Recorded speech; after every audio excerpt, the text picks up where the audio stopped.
Hello friends, आजच्या व्लॉगची सुरुवात जी आहे ना ती संध्याकाळपासून झालेली आहे. संध्याकाळचे 7 वाजलेत.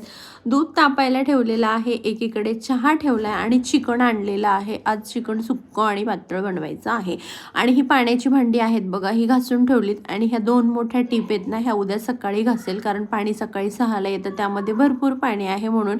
इकडे पीठसुद्धा मळून ठेवले आणि ह्या मिरच्या बघा, हिरव्या मिरच्या आणलेल्या, पण त्यातल्या निम्म्या तर लाल झाल्या, निम्म्या हिरव्या राहिल्यात आणि भांडी घासून ठेवली. तर आता एवढी भांडी आहेत ना, ही सकाळची आणि दुपारची दोन्ही एकत्र, म्हणजे सकाळची सकाळी घासलेली पण मांडलीच नाहीत आणि दुपारची घासून पुन्हा त्याच्यातच ठेवली.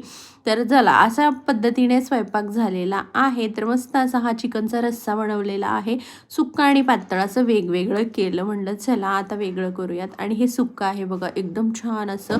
ह्याची रेसिपी तुम्हाला येईलच 1-2 दिवसामध्ये. आणि ही वालपापडीची भाजी दुपारची होती आणि चपात्या करून घेतल्या.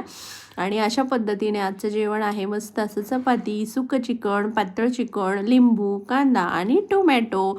चला तर मग वाट कशाची पाहताय? अजूनही चॅनलला सबस्क्राईब केलं नसेल तर सबस्क्राईब करून घ्या, लाईक करा, शेअर करा. असेच नवनवीन व्हिडिओ पाहत राहा. भेटूयात पुढच्या व्हिडिओमध्ये. तोपर्यंत बाय बाय.